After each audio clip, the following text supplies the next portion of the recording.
Delegação do Hamas chega ao Egito e a gente deve ter, pelo menos até segunda-feira, o estabelecimento de um cessar-fogo. Lembrando que tanto Israel quanto o Hamas estão pressionados nesse momento pela comunidade internacional e também por possíveis ofensivas no início do Ramadã.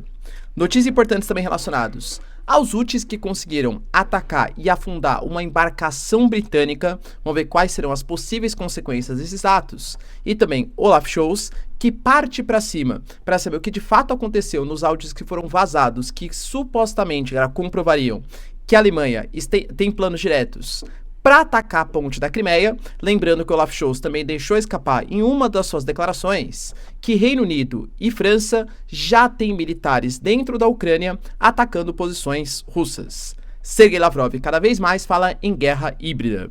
Lembrando, pessoal, que a França ainda confirmou, por meio de mais um dos seus representantes, que tem sim vontade de colocar tropas na Ucrânia. Lembrando que apoiar a Ucrânia não é apoiar somente a Ucrânia, segundo a França, mas também a segurança de todo o continente europeu.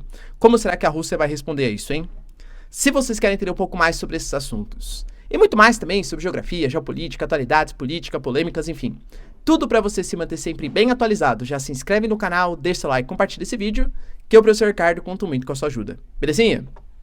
Para quem não me segue no Instagram, pessoal, @prof_Ricardo Marcílio. E caso você queira também contribuir financeiramente aqui para o canal e apoiar o projeto de trazer sempre informações, galera, com bastante qualidade, tentando ver aí todos os lados da notícia e também, claro, tentando ser o mais didático possível, pô, galera, seja membro que isso ajuda demais, ou faça uma eventual contribuição via chave Pix, tá? Isso apoia bastante o projeto, visto que o YouTube não premia conteúdos não muito family friend, vai? Vamos colocar assim. Belezinha? Então bora lá pro vídeo, pessoal, que tem assunto bastante relevante e eu diria bastante preocupante para quem pensa numa estabilidade mundial. Primeiro, que a gente teve a notícia, segundo a própria CNN, Israel já aceitou essa proposta de cessar-fogo, só que Israel publicamente não fala nem que sim, nem que não, mas temos hoje tripulantes, né, ou seja, membros ali do Hamas, que estão indo em direção ao Egito para negociar um cessar-fogo que foi pensado por Estados Unidos, por Egito, por Catar, que são os principais mediadores. Segundo essa proposta, que pouquíssima informação a gente tem, mas seria um cessar-fogo de aproximadamente 6 semanas, sendo que o Hamas ele teria por obrigação libertar alguns dos reféns. Lembrando, pessoal, que alguns reféns já foram soltos. O próprio Hamas fala, tá, que mais de 70 já foram mortos, e não por ações do Hamas, mas sim por ataques de Israel. Lembrando que é o Hamas que está falando, né, é uma parte bastante envolvida, não sabemos exatamente toda a credibilidade.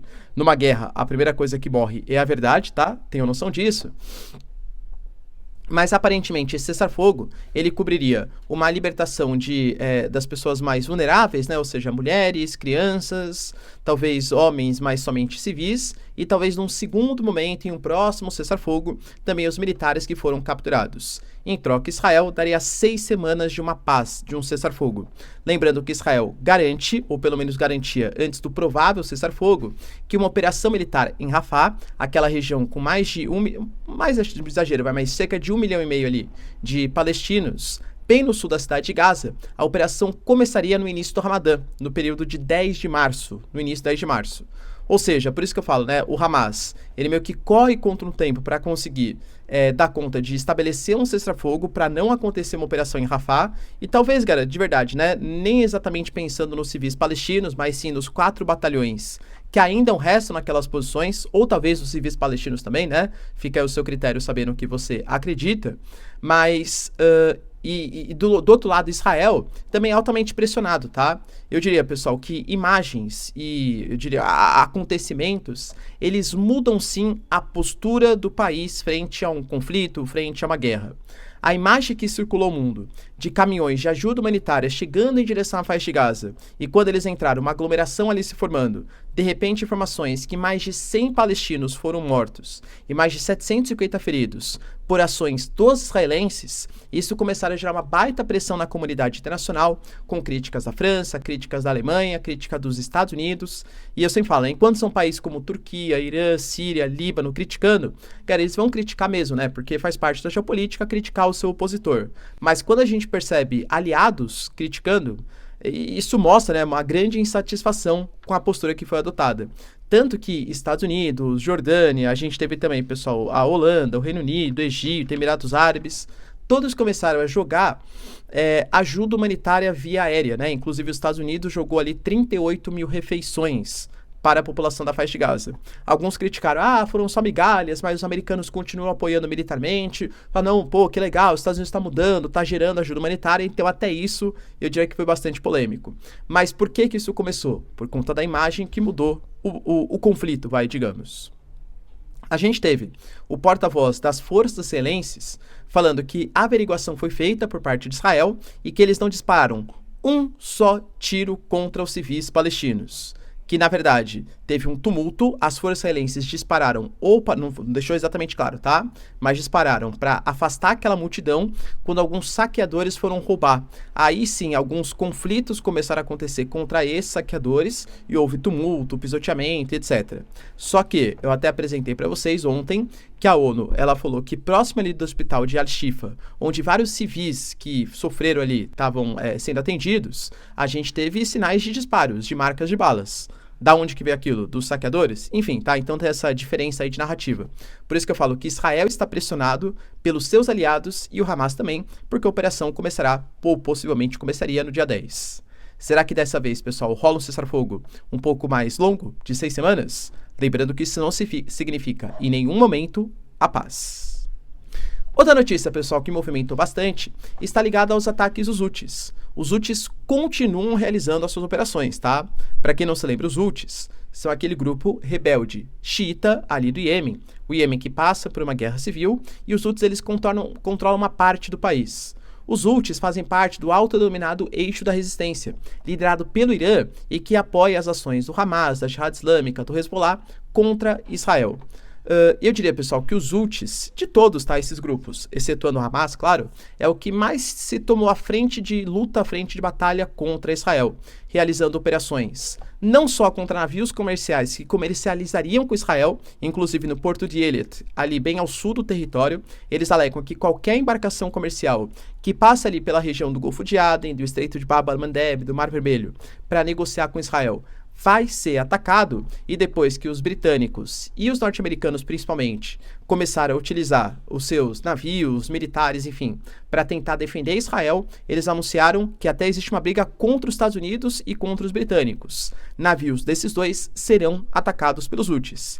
E os caras não perdem não, tá? Eles realmente, claro que são muito mais fracos que a força britânica e que a força americana, mas eles realizam ataques. E a gente teve a notícia, pessoal, que um ataque que foi realizado contra o cargueiro MV Ruby Mar, lá no dia 18/2, tá? Inclusive, os próprios Houthis anunciaram dia 19/2, ele realmente foi afundado.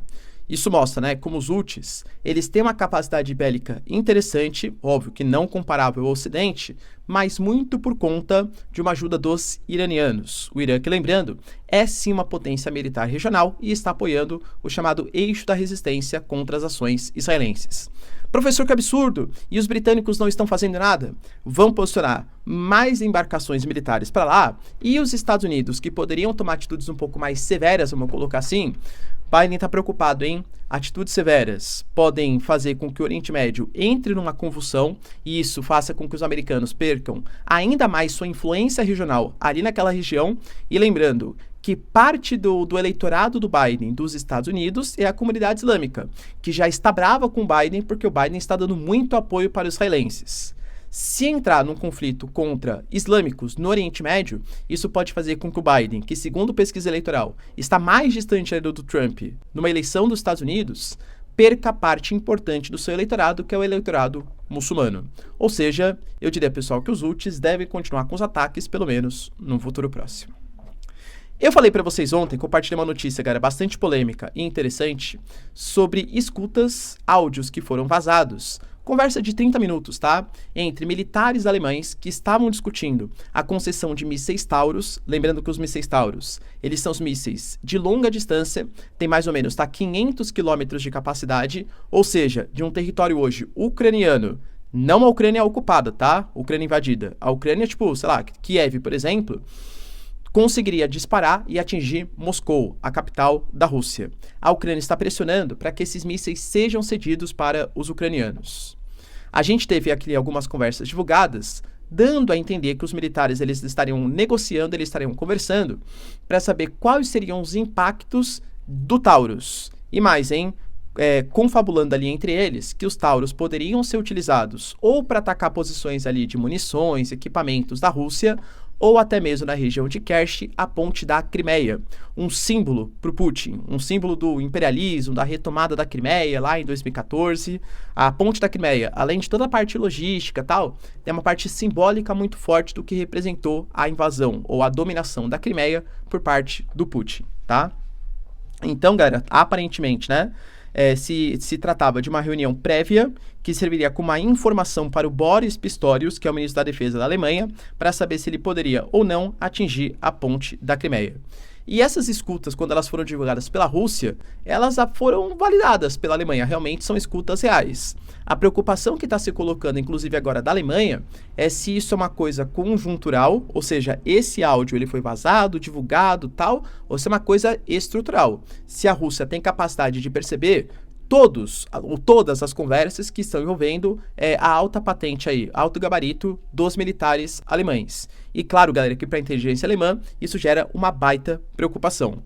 Eu diria, galera, que há uma preocupação a mais em relação a isso, porque o próprio parlamento alemão e o Olaf Scholz, eles vêm declarando que eles não vão ceder os mísseis para os ucranianos, porque significaria uma interferência direta da Alemanha na Rússia. Só que, quando ele falou isso, ele deixou escapar uma coisinha meio complicada ali, né? Falou assim, por exemplo, a gente tem hoje o Storm Shadow e o equivalente francês, que também são mísseis de longo alcance, que foram cedidos para os ucranianos. Só que quando eles foram cedidos, militares desses dois países também foram em direção à Ucrânia para conseguir operar esses equipamentos, para conseguir fazer toda a programação, para conseguir fazer exatamente o alvo que vai ser atingido. Ou seja, na prática, o que o Olaf Scholz colocou? Olha, eu não vou mandar porque será uma interferência direta da Alemanha, inclusive com militares no território ucraniano. E a Alemanha não colocará militares. Mas se ele alegou que o Storm Shadow britânico e o seu equivalente francês estão sendo cedidos e precisa de militares desses dois países, ele deu a entender que França e Reino Unido, então, já têm militares operando equipamentos no território ucraniano, que a única coisa que eles não fazem é apertar o botão, mas toda a parte de logística, inteligência, preparação dos equipamentos já está sendo feita pelos franceses e pelos britânicos. Os britânicos, eles foram assim, prontamente responder essa acusação do Olaf Scholz, e eles deixaram bem claro que eles não estão operando, que eles não estão fazendo toda essa parte de programação do Storm Shadow, mas não negaram que tem tropas no território. A França, eu diria, pessoal, que nem isso negou, tá? Se pronunciou falando, poxa, Olaf Scholz, ele compartilhou informação errada e tal, mas não foi com aquela veemência que se esperava de uma acusação tão séria quanto tropas de um país dentro do território ucraniano atacando militares russos, matando militares russos, atacando posições russas. Cara, isso é seríssimo. Estamos falando de membros da OTAN, como França e Reino Unido, e talvez a Alemanha, né? Segundo as escutas, que poderiam colocar as suas posições ali indicadas. Conflito direto entre Rússia e OTAN. Lembrando, pessoal, que o Lavrov, ele deixou bem claro que tanto a participação do almirante britânico na inteligência da Ucrânia, as declarações do Macron, a Kaja Kallas, por exemplo, da Estônia, e o Justin Trudeau, do Canadá, alegando que podem sim colocar as tropas, não para atacar os russos necessariamente, mas muito mais para ficar numa espécie de retaguarda, fazendo posições ali de comando para que militares ucranianos sejam dispostos na frente de batalha, isso deixa claro que é uma guerra híbrida. Eu fazer uma análise, pessoal, não é informação, tá? É muito mais uma análise da minha opinião. Eu acho que esse aumento da retórica dos europeus, principalmente, com a convocação do Macron, uma reunião dos 20 principais líderes, o Macron falando que pode colocar tropas europeias na Ucrânia, vem muito na esteira de um aumento da popularidade de um Trump que está questionando até que ponto vale a pena os Estados Unidos continuar na OTAN, falando que até incentivaria a Rússia a atacar países que não estão na OTAN, né? Aliás, atacar países que não contribuem com o mínimo de 2% dos seus gastos militares para a OTAN. E fala também, inclusive, que os Estados Unidos poderia separar em duas OTANs. Aquela OTAN que compactua com pelo menos 2% de gastos militares e aqueles que não compactuam, que seria uma OTAN secundária, ou seja, teria a troca de equipamentos, tal, mas não uma necessidade obrigatória de defesa.